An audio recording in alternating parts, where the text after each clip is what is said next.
Vamos a continuar con las clases. Vamos a retomar un poco lo que conversamos la semana pasada, ¿no? Porque la semana pasada superaron una clase que por enfermedad del expositor estuvo postergada. Pero vamos a retomar la clase que hicimos un poco de calidad, y a partir de ahí vamos a trabajar el tema de sistemas de información. Y dentro de sistemas de información, vamos a ver esta y la próxima semana, vamos a plantear la utilidad del sistema de información en salud, en el tema de planeamiento, de planificación y en el tema de presupuesto por resultado. Y obviamente en el propio sistema de información. De esta semana, cuando hablábamos de calidad, veíamos que el sistema de gestión de la calidad y parte de todo el trabajo que se hace en salud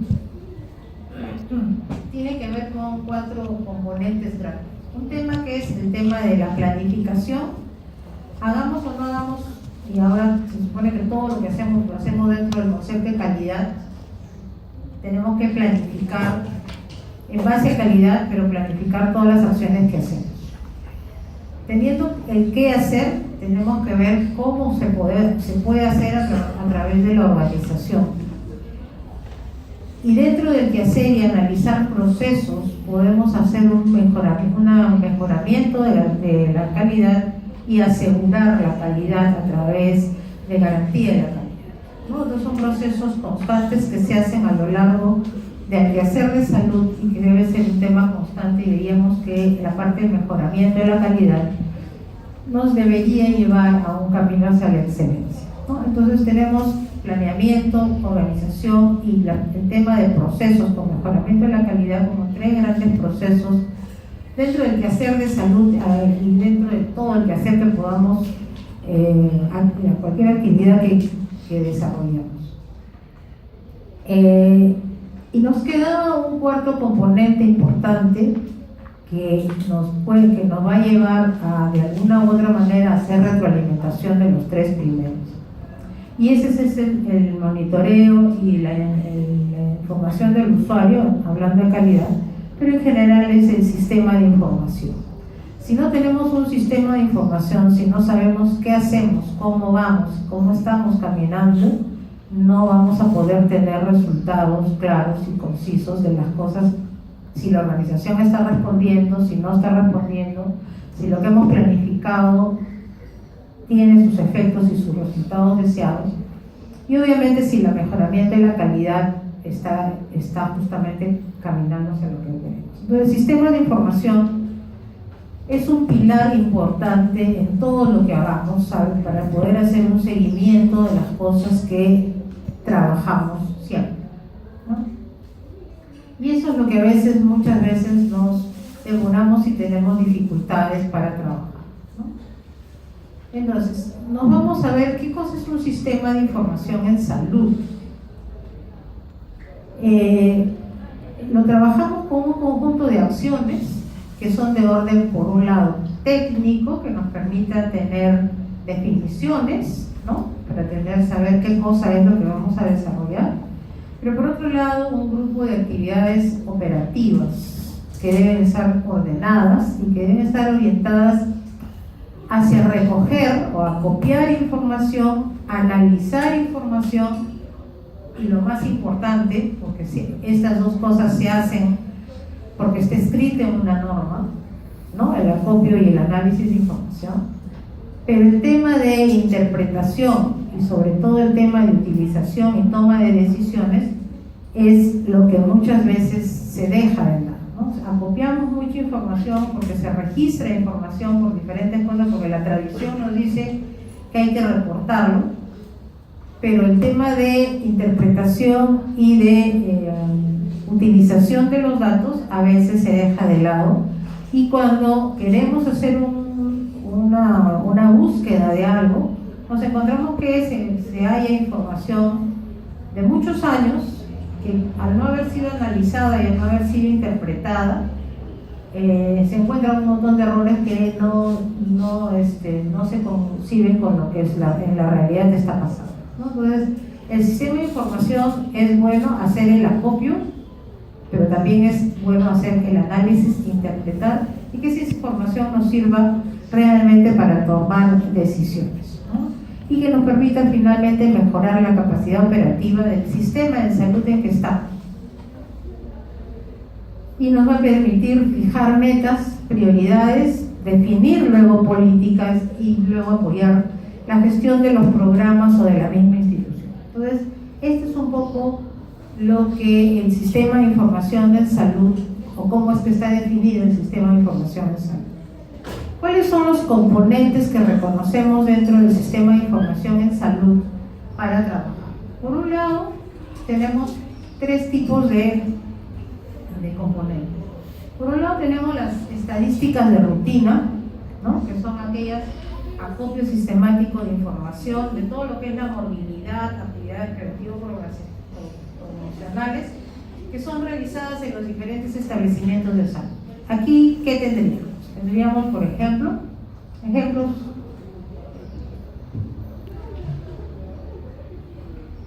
¿Cuáles son las estadísticas de rutina que se llevan a un establecimiento de salud? Vacunación, pero ¿cómo? Ya tú vacunas, esa es la actividad. Pero ¿cómo sacan la estadística? ¿Perdón? Ya, la evaluación necesita datos. ¿Perdón?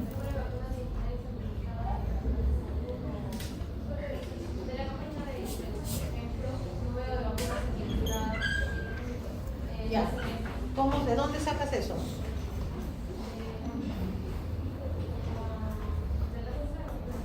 Del registro de vacunas, ¿cierto? Entonces, normalmente debe haber un registro de vacunas, ¿no? Nosotros estamos en un proceso, dentro del sector salud, en un proceso de transición entre lo que es registro manual y paloteo tradicional a lo que es digitalización, ¿no? Y nosotros deberíamos tener todo ya digitalizado. Entonces, debe haber un paciente y deberíamos, a través de la web o digitalización, entrar a un sistema de registro que finalmente es el mismo libro pero puesto en web para registrar a todos los pacientes. El GIS en consulta externa o consulta ambulatoria es otro tipo de registro, ¿no? Es un documento que se llena y que nos permite identificar si el paciente que viene es un paciente nuevo, si es un paciente de ingreso, si es un continuador, si es por primera vez que viene al establecimiento, si es un diagnóstico presuntivo, si ya es definitivo, y los 3 o 4 diagnósticos que se... Entonces, esas son las estadísticas de rutina que se trabajan y que necesitamos que sean bien hechas y con conocimiento para que podamos tener información realmente de calidad y poder ser utilizadas posteriormente, ¿no? El tema de vacunaciones, por ejemplo, es un tema que entra en lo preventivo promocional. El tema de crecimiento y desarrollo es otro tema que entra en los registros de crecimiento de preventivo promocional en los diferentes establecimientos de salud.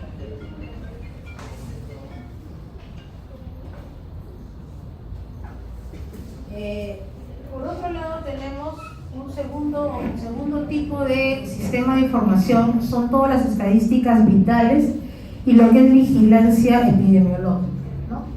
Que es acopio de información de los datos de natalidad, de mortalidad. ¿A través de qué?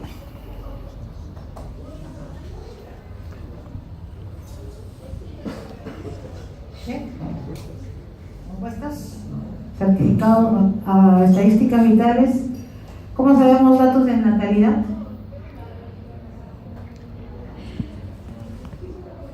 ¿Cómo tenemos datos de natalidad y de mortalidad? Ustedes han hecho en epidemiología ¿qué? ¿Los?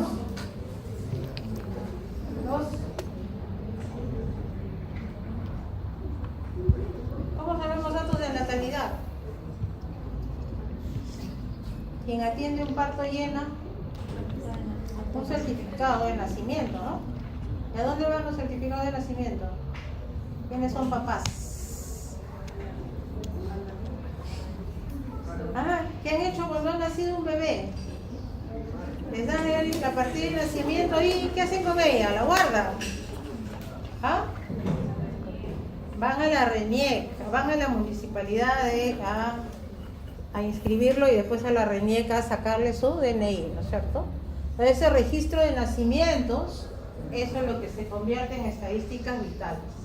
Entonces, el hecho que ahora tengamos CIS ligados al nacimiento ha hecho de que ya no hayan niños nacidos que no tienen un registro, que nunca no son ciudadanos porque no están registrados, no tienen partida de nacimiento. Eso ha mejorado notablemente y casi la gran parte de los nacimientos ahora están registrados. Lo mismo pasa con la mortalidad. ¿Cómo se registra mortalidad? ¿Ah? Certificado de defunción. ¿Sabemos llenar certificado de defunción? ¿Sí? ¿Han hecho medicina legal? Sí, ahí no les han enseñado. Sí, pero sin embargo todos mueren de paro cardiorrespiratorio, ¿no? Entonces, el certificado de mortalidad, que también se escribe en la municipalidad, son los datos que nos sirven de base para tener las estadísticas vitales y tener datos de nacimientos y de muertes y de mortalidad. Para tener tasas de mortalidad y tasas de nacimiento que lo vamos a comparar con población y vamos a sacar tasas de natalidad y mortalidad. Entonces necesitamos información real. Con nacimientos no tenemos mucho problema porque, como les digo, ya ha mejorado mucho y podríamos decir que entre el 90 y 95% de los niños que nacen están siendo inscritos y están registrados. No podemos decir lo mismo con mortalidad, aunque ha mejorado mucho, pero tenemos todavía problemas con el registro de mortalidad. Y no tanto con el registro en número, como el registro en calidad de información, para realmente tener datos exactos de por qué mueren, de qué se muere nuestra población. Debe estar escrito certificado de mortalidad y certificado de mortalidad. Y la parte epidemiológica sí se hace a través de encuestas epidemiológicas y de vigilancia a través del sistema de vigilancia epidemiológica activa, que se hace a través de ¿qué?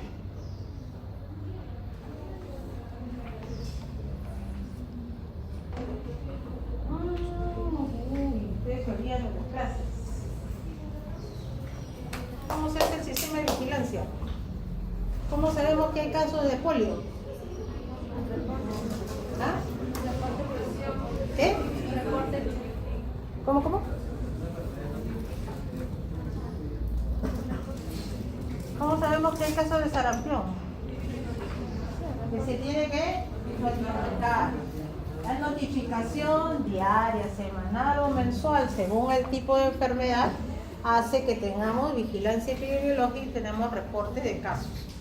En casos de epidemia tenemos la vigilancia sentinel en algunos lugares donde se efectúa, ¿no? Donde llega más. La vigilancia epidemiológica es otra forma de sistema de información o parte del componente del sistema que nos va a servir después para tener información y sacar algunos indicadores. Y por último, el monitoreo de la calidad de la atención de los servicios, que son las visitas periódicas de evaluación, de monitoreo de todos los servicios. ¿Cuál es la diferencia entre monitorear, supervisar y evaluar? ¿O es lo mismo?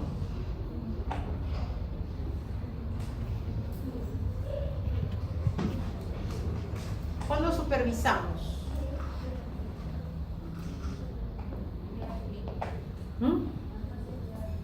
¿Cuándo?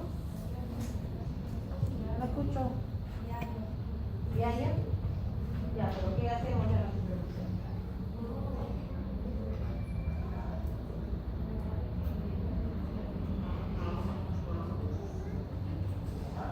¿Tenemos la idea? Generalmente supervisamos recursos humanos, desempeño de recursos humanos, por lo tanto, cumplimiento de actividades o de cumplimiento de que se hagan bien las actividades. ¿Qué cosas monitoreamos?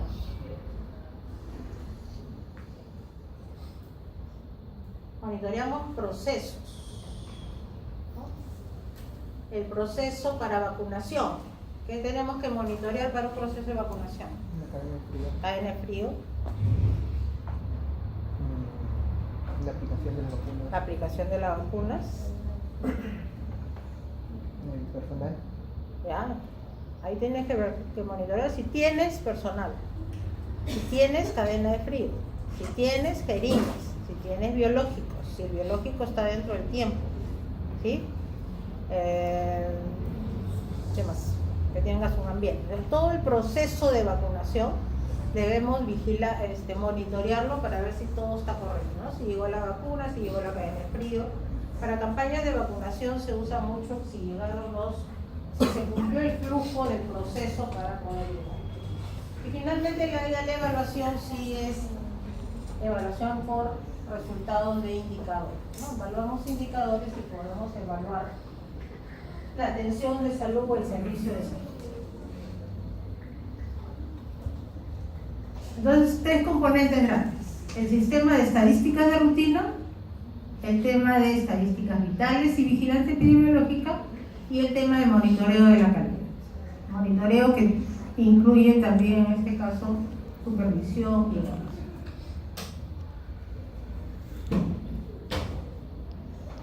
¿Para qué nos sirve un sistema de información de información gerencial?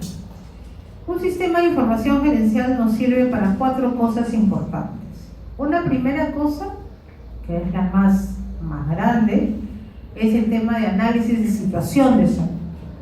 El análisis de situación de salud nos sirve para planeamiento, nos sirve para ver parte de la organización, pero nos sirve para saber cuáles son nuestros principales problemas, ¿no? Ahí vamos a poder identificar sanitariamente cuáles son nuestros principales problemas. El otro es para medir el grado de eficacia, eficiencia y efectividad de servicios de salud. Cuando hablamos de eficacia, fuerte. ¿Cuándo hablamos de eficacia?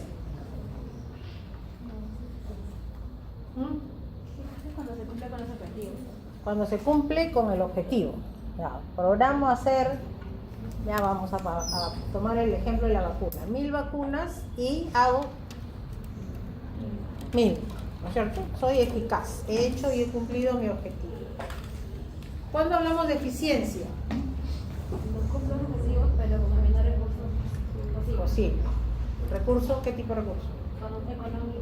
Básicamente económico, pero pues tanto insumos como dinero y como recurso humano lo podemos traducir en monto de eficiencia para menor uso de recursos en general.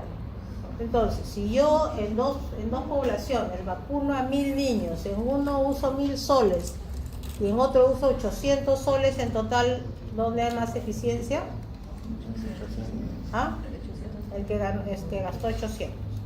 Sin menoscabo de la calidad de la aplicación de la vacuna. ¿Okay? ¿Y cuándo hablamos de efectividad?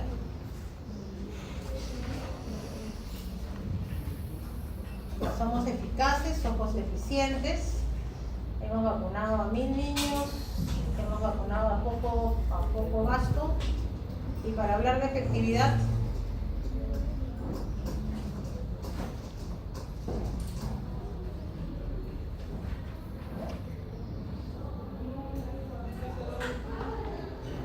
¿Cuándo se cumple con los objetivos con los estándares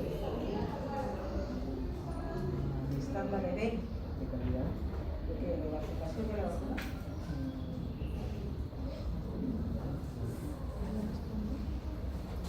Si yo tengo una vacunación contra el sarampión, tengo una población de 1000 niños, he vacunado a los 1000, he sido eficaz. He sido eficiente porque he gastado 800, a diferencia de que mis vecinos han gastado 1000. ¿Qué otro indicador necesito medir?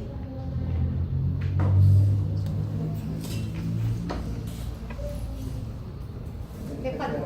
¿Ah? ¿El efecto en qué? Que no se enferma. Entonces va a ser mis 1000 niños vacunados, que es toda mi población, va a ser la efectividad, lo voy a medir porque no se me presente casos de sarampión. ¿Qué pasa si yo tengo a mis 1000 niños vacunados, pero en 6 meses aparecen casos de sarampión? calidad de vacuna, calidad de aplicación, ver cadena de frío. Algo pasó, a no ser que vengan casos importados, ¿cierto? Pero si yo tengo a 1000 niños vacunados, no debería. Esa es la efectividad que se mide a un mayor tiempo, no es inmediato. Eficacia y eficiencia yo lo puedo medir inmediatamente, ¿no? Logré el objetivo con menor gasto. La efectividad la voy a medir a un mayor largo plazo cuando no tenga el impacto a largo plazo de lo que yo logré en ese momento, ¿no? El ejemplo de la vacuna es el ejemplo más claro. La tercera utilidad es la implementación de los sistemas de evaluación de los servicios de salud con lo que hablamos de supervisión, evaluación y monitoreo. Esa es la cuarta utilidad, ¿no? Monitoreo, supervisión y la tercera, la implementación de sistemas de evaluación de servicios de salud. Entonces, 4 grandes utilidades del sistema de información gerencial. Veamos la primera parte, el análisis de situación de salud. ¿En qué nos va a ayudar? El análisis de situación de salud, que es conocido como el famoso ASIS, es un proceso que transcurre por distintas etapas. Una fase primera descriptiva, una fase de diagnóstico y una fase de análisis final. De todos los fenómenos que ocurren, aquí analizamos morbilidad, mortalidad, todas las tasas posibles y sobre todo los factores que influyen en el estado de salud y enfermedad de una comunidad, ¿no? Entonces tenemos que buscar los factores de riesgo que hacen que la población se enferme. Y eso, junto, nos hace ver un análisis de situación de salud local, regional o nacional, ¿no? Podemos hacerlo en los diferentes niveles.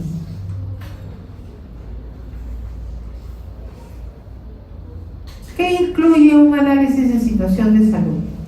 El análisis de situación de salud busca antecedentes del problema y tratar de señalar un diagnóstico actual, ¿no? Una situación actual del problema.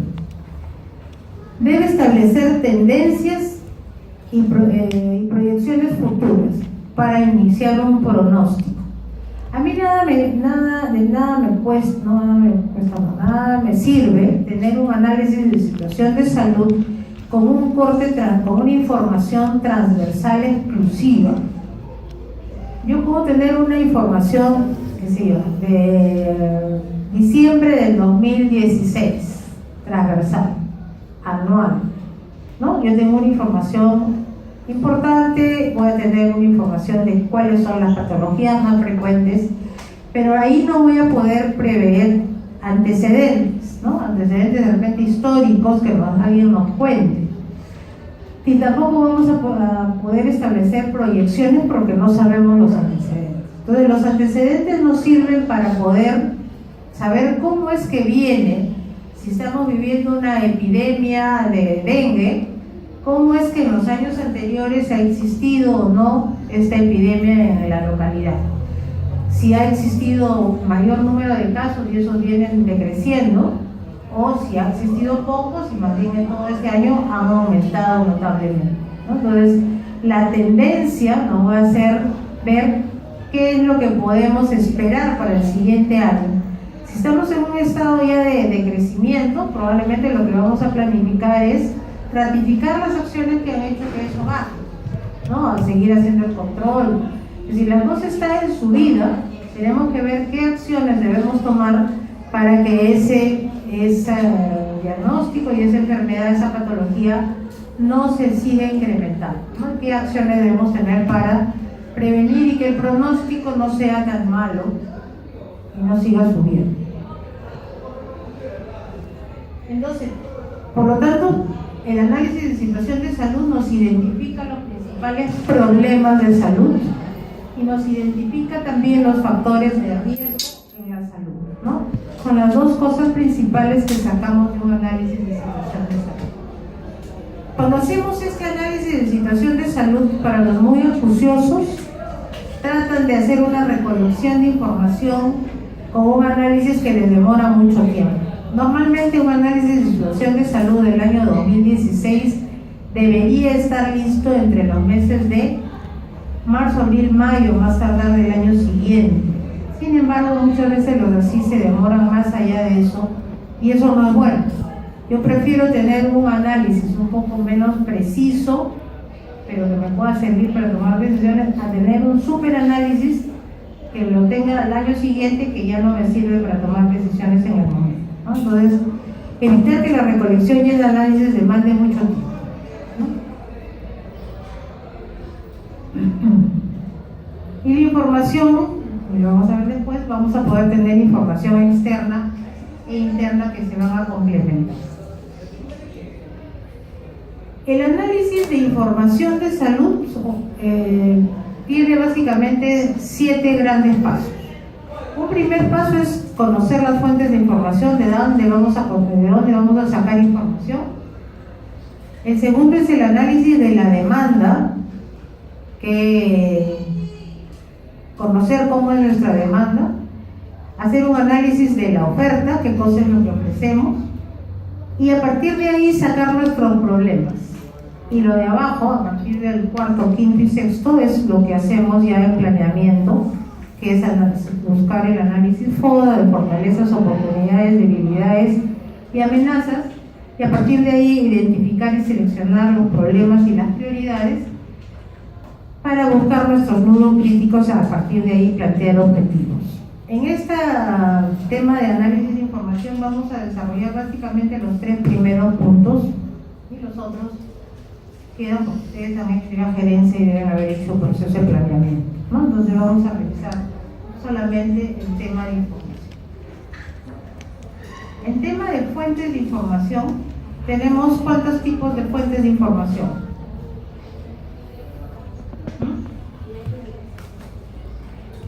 Directas e indirectas. ¿Directas de qué? ¿Ah? A ver, ¿cómo fue? Pónganse de acuerdo.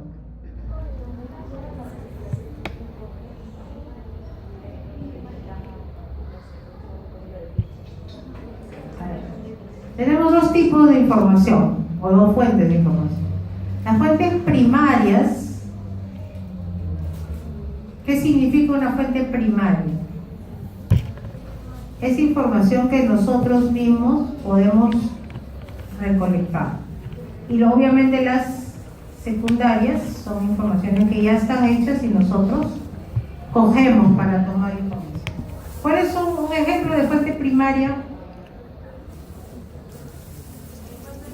Encuestas, no, lo que están supuestamente trabajando en sus protocolos, están haciendo entrevistas o encuestas, ¿no? Esa es una fuente primaria. Ustedes mismos están validando una encuesta o han usado una encuesta validada y ustedes mismos están tomando la información directamente.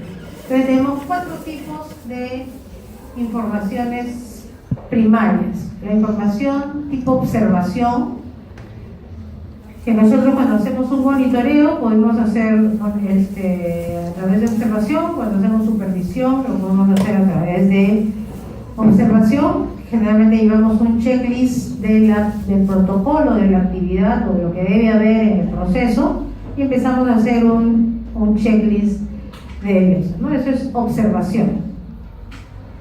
El otro es el cuestionario, ¿no? Llenar un cuestionario o una encuesta, la entrevista que podemos hacer en conversación y los grupos focales. ¿Qué cosa es un grupo focal?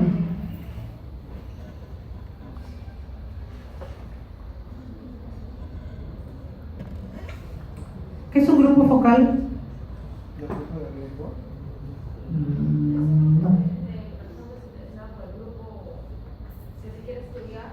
Ya. Ok.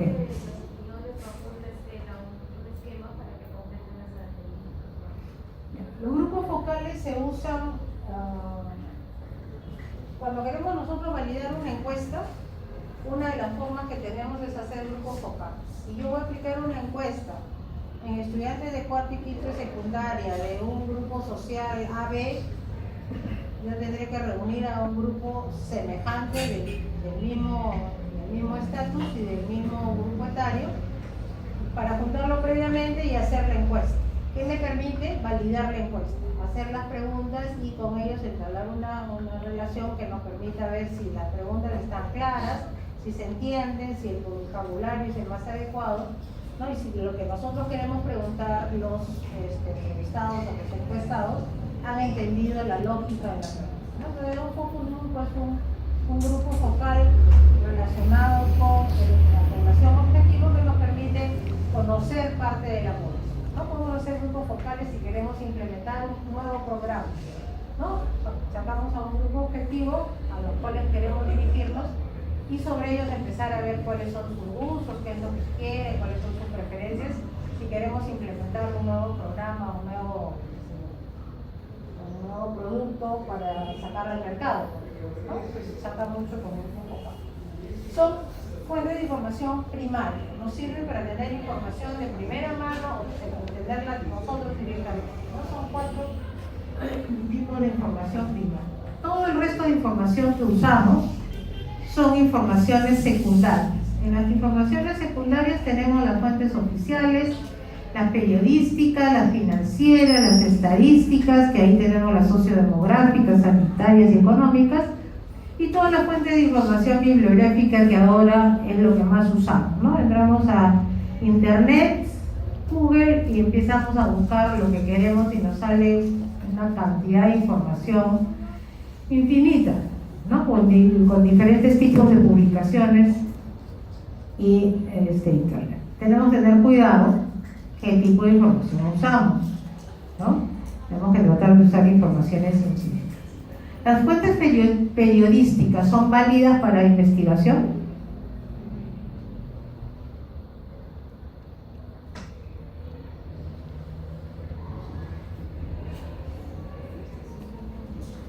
En un trabajo de investigación, ¿ustedes pueden citar a una fuente periodística?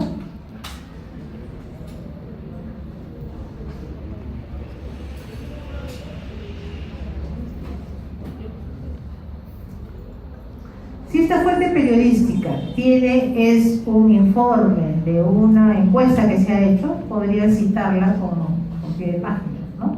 Pero se van a referir a la encuesta fuente.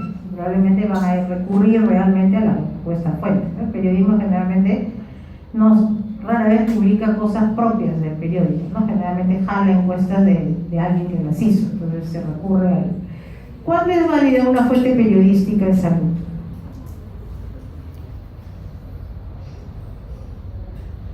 ¿Cómo nacen los estudios de epidemias en el país? Generalmente de las llamadas telefónicas a los radios, ¿no? Muchas de las epidemias que han habido de intoxicaciones alimenticias, de los primeros casos de alguna patología así de repente rara, ha salido porque alguien reportó un primer caso o 3 o 4 muertes en un sitio lejano y se va a hacer investigación y aparece un muerto.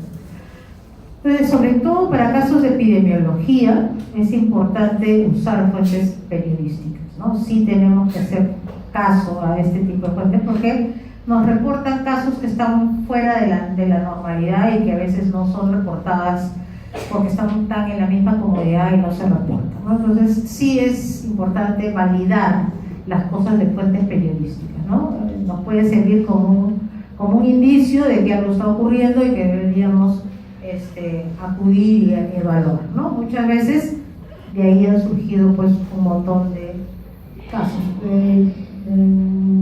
Lo que yo he visto, las veces que más no que se haya recorrido, sino que la fuente periodística ha sido útil, ha sido para reportes de intoxicaciones en colegios masivas, ¿no? Porque empiezan a llamar pues, que casos de diarrea por algo y se va a hacer el estudio y saltan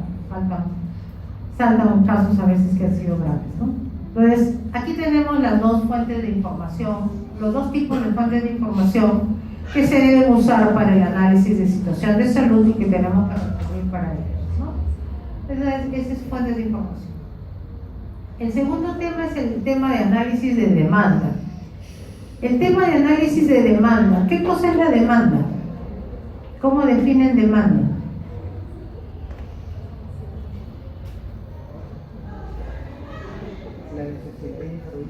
la necesidad. Muy bien. Vamos a hacer un pequeño esquema que nos va a servir para después ver nuestros indicadores, pero nos va a hacer sintetizar un poco el esquema de servicios de salud. Cuando nosotros trabajamos en un servicio de salud, lo que sucede es algo esquemáticamente. ¿Qué cosa ingresa al servicio de salud? ¿No? Ingresa población o pacientes, pero población finalmente. A un hospital ingresa personas, pero si estamos en una red de servicios tenemos una población a la cual debemos, ¿no? Entonces la población es algo que ingresa al sistema, y todo lo que es recursos humanos, recursos tecnológicos, insumos, equipamiento, infraestructura, ¿no? Todos los recursos que necesitamos para dar salud. Se procesa, todos los procesos se llevan a cabo en el establecimiento o el sistema de salud, y salen resultados y sale el impacto. Resultados inmediatos a través del cual medimos eficacia, e impacto a lo cual medimos efectividad a largo plazo. ¿Qué cosa es entonces la población? La población se convierte en la demanda. Son ellos los que nos van a demandar servicios. Y todo lo que nosotros brindamos y todos los recursos nosotros los brindamos a través de la oferta de servicios. Esta relación demanda-oferta es la que nos permite sacar un buen análisis de información de salud, porque son las dos cosas que ingresan y que se procesan dentro del establecimiento de salud.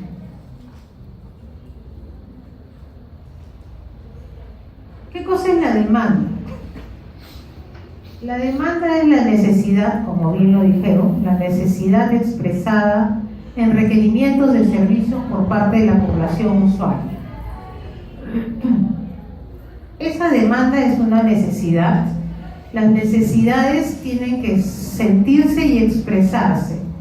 Cuando esa necesidad es expresada y acude al establecimiento de salud, se va a convertir en una demanda observada, aquella que se expresa en el uso de los servicios de salud y se registra en las estadísticas de los servicios, ¿no? Una necesidad de la vacuna que se ha ido creando a través de diferentes tipos de comunicación y de difusión. Acude la mamá con su niño, se da la vacuna y se registra en las estadísticas que hablábamos del registro de vacunas, ¿no? Entonces se cumple con demanda observada. Sin embargo, mucha de la población, a pesar de tener la necesidad de salud, no llega al establecimiento de salud. Y todo eso se convierte en una demanda potencial. Es aquellas personas que en la actualidad necesitarían del servicio, pero que no acuden, pero que podrían ir en algún momento, ¿no? Todo lo que por alguna razón no llegan al servicio. Puede ser razón cultural, puede ser razón geográfica, puede ser razón económica, porque no tiene tiempo, etcétera, etcétera, ¿no? Muchas razones por las cuales una necesidad no llega a convertirse en demanda observada y se convierte en demanda potencial, que en algún momento podrá desarrollarse y llegar a ser demanda observada. ¿Cuál es el flujo que vemos de la necesidad para el uso de servicios? Tenemos la necesidad que está en la población, que puede ser percibida. Si es percibida, puede pasar a ser analizada para ver si se va o no se va al servicio de salud. Esa necesidad, si se acude, se convierte ya en demanda, que puede ser la decisión de ir, y ahí hay varias opciones: a dónde ir, cómo ir, a qué horas ir y con quién, ¿no es cierto? Y por último, ya el uso del servicio, ¿no? El uso de la oferta que está expuesta, ofertada, y se produce el uso del servicio. Entonces, la necesidad pasa por varios procesos, desde que cada uno de nosotros siente una necesidad de salud de diferente tipo.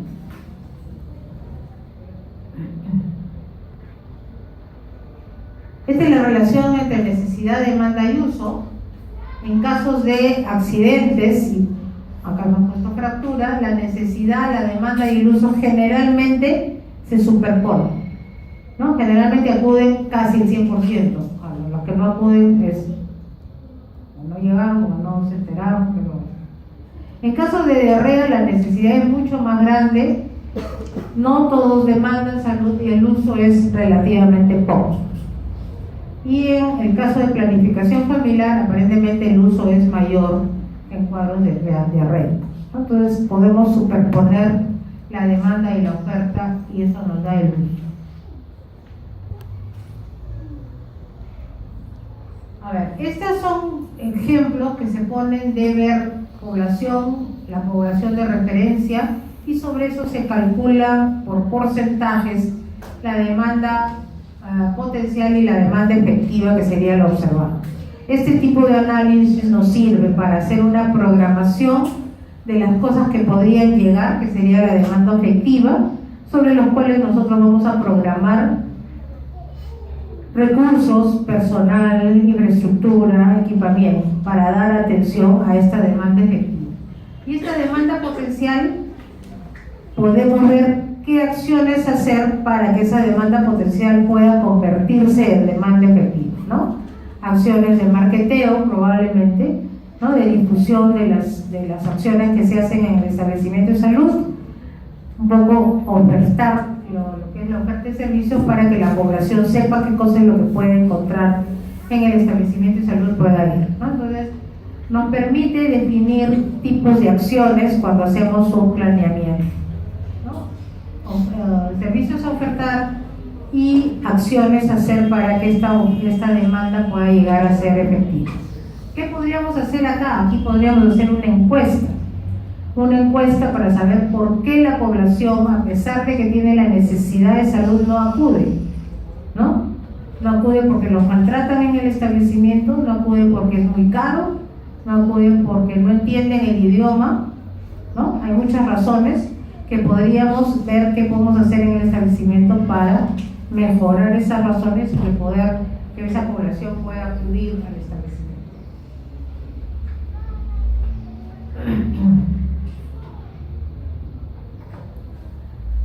Entonces hemos visto qué es la demanda y qué tipos de demanda tenemos, y veamos ahora cómo es que analizamos la demanda, qué cosas vamos a poder utilizar para analizar demanda. Ahí vamos a empezar a utilizar indicadores que nos van a traducir de alguna manera cómo es que se está viendo esta demanda. Y tenemos 4 tipos de indicadores para analizar demanda. Unos indicadores sociodemográficos que nos van a perfilar cuáles son las características de la población. Los indicadores de saneamiento básico, que también nos dan datos de saneamiento básico, como su nombre lo dice. Los indicadores propios de salud y el tema de accesibilidad. Accesibilidad que tiene un poco de relación de demanda y oferta, ¿no? Pero que tiene que ver con cuáles son los problemas de demanda para llegar al establecimiento de salud. En los temas de indicadores sociodemográficos, tenemos datos de la estructura poblacional, ustedes deben haberla visto en diferentes formas. Tenemos por edad, por sexo, ¿no? Antes era la pirámide famosa, ahora ya no está pirámide, tiene diferentes formas. Y tenemos un indicador dentro de la estructura poblacional que es la densidad poblacional. ¿Qué cosa es la densidad poblacional? ¿Es la? Número de personas por metro cuadrado. ¿Es la? Número de personas por metro cuadrado. Número de personas por metro cuadrado.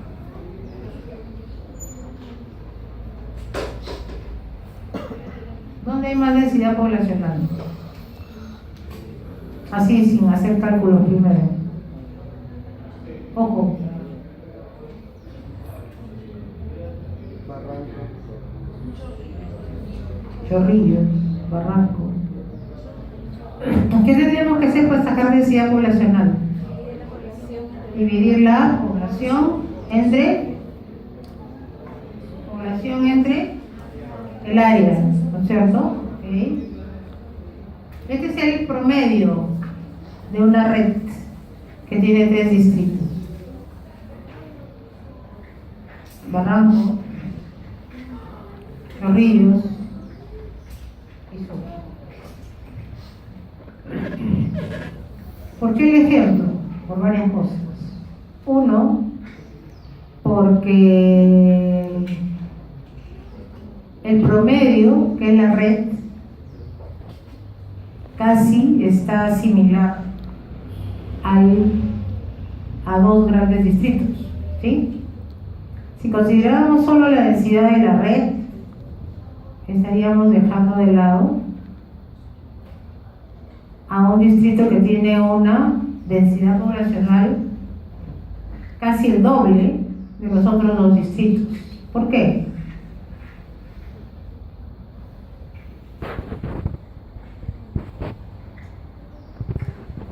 ¿Por qué se esconde esta gran densidad de barranco en el promedio? Análisis matemático puro. Por la población de 45.000. Por la población de 45.000, ¿no? Que es casi el 2%, 20% de las otras dos, ¿no? Entonces, ese es el problema muchas veces de ver los promedios. Los promedios nos dan no es un indicador útil en muchos casos, pero en muchos casos también esconde grandes diferencias dentro de la misma componentes que se saque el promedio. ¿Qué cosa es lo que nos dice que Barranco sea un distrito con una densidad poblacional alta? Da lo mismo que tenga 7.000, que tenga 14.000. Hay algo ¿para qué nos sirve saber que tiene una densidad poblacional alta? ¿Es un factor de riesgo? ¿Es un factor de protección? Factor de riesgo para hacinamiento. ¿Y el hacinamiento es un factor de riesgo para? Enfermedades principalmente transmisibles, ¿ok? Entonces nos hace ver densidad poblacional, un tema para analizar hacinamiento y ver probablemente transmisión de enfermedades, ¿no? Enfermedades transmitidas, ¿no? Esta es la gráfica de los números, simplemente, ¿no? El promedio parejo a los otros dos y esto casi el doble.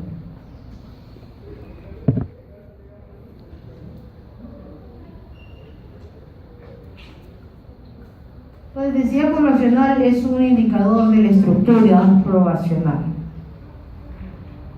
Otro tipo de indicador sociodemográfico es el cambio demográfico, ¿no? El tema de la tasa bruta de natalidad, el tema de la tasa global de fecundidad, tasa de crecimiento demográfico que se hace a través de los censos, y la esperanza de vida al nacer, que también generalmente nos da los censos.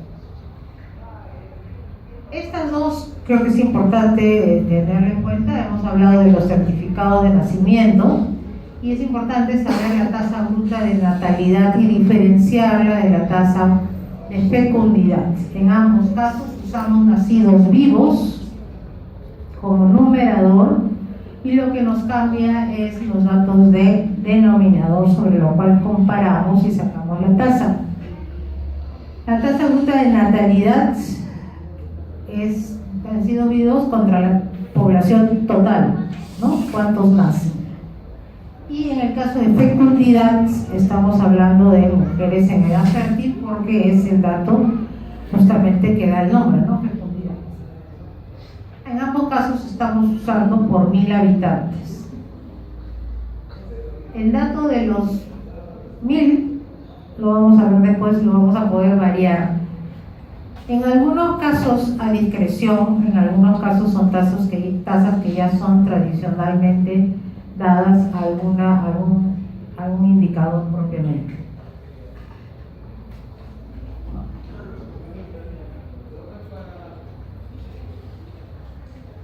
En el tema de socioeconómico tenemos las tasas de pobreza, la PBI per cápita, niveles de escolaridad, nivel de ingresos, índice de desarrollo humano. Todos son indicadores que generalmente son dados por el INEI a través de los censos o algunos otros algunas otras fuentes que podamos recopilar información. Estas que hemos visto son tasas que podemos sacar nosotros y que podemos utilizarlas en el análisis de la información. ¿No? Vimos los sociodemográficos. Veamos los indicadores de saneamiento básico. Todos los indicadores de saneamiento básico tienen que ver con porcentajes de población que tienen lo de saneamiento básico. Uso de agua potable, desagüe, el uso de letrinas si estamos en zonas rurales, urbanos marginales, familias con alumbrado o con luz, agua potable de buena calidad, establecimientos en buena expendio de alimentos. Ese es otro de los indicadores de saneamiento básico, ¿no? Porcentaje de establecimientos con buenas conductas en el expendio de alimentos, ¿no? El trabajo de manipuladores. Entonces son indicadores de saneamiento básico que nos pueden dar algunos indicadores y algunos factores de riesgo para el tema de morbilidad que podemos hablar. Luego tenemos los indicadores ya de salud, y aquí tenemos las tasas de mortalidad general, ¿no? Mortalidad, causas de muerte totales entre población total, y podemos sacar causas de muerte por grupo etario, ¿no? Tenemos mortalidad, por ejemplo, por neumonía de la población total, neumonía en grupos etarios menores de 5, menores de 2, en adultos mayores de 65.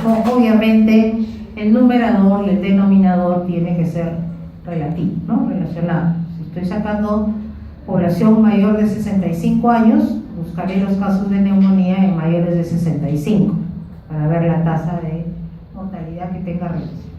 Igual podemos sacar tasas de morbilidad, y donde ustedes ya conocen las tasas de prevalencia y de incidencia. ¿Qué es una tasa de prevalencia? Casos nuevos,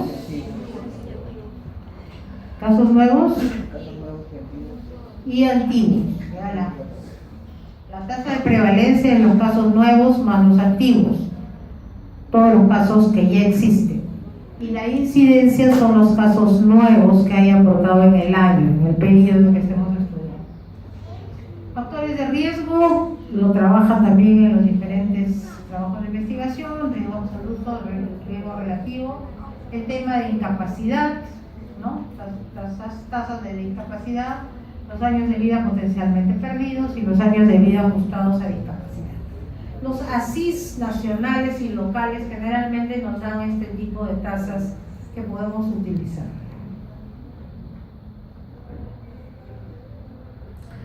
Un caso que quiero aclarar, porque una de las fallas generalmente es esto. Cuando hablamos de tasas en general, sea mortalidad, natalidad, incidencia, prevalencia,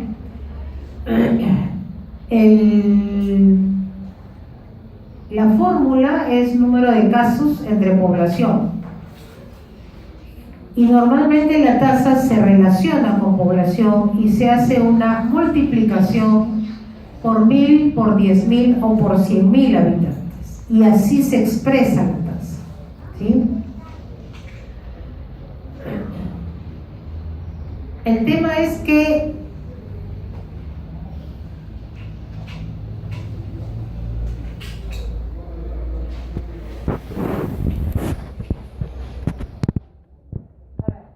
tengo 50 casos y tengo una población de 10.000 habitantes.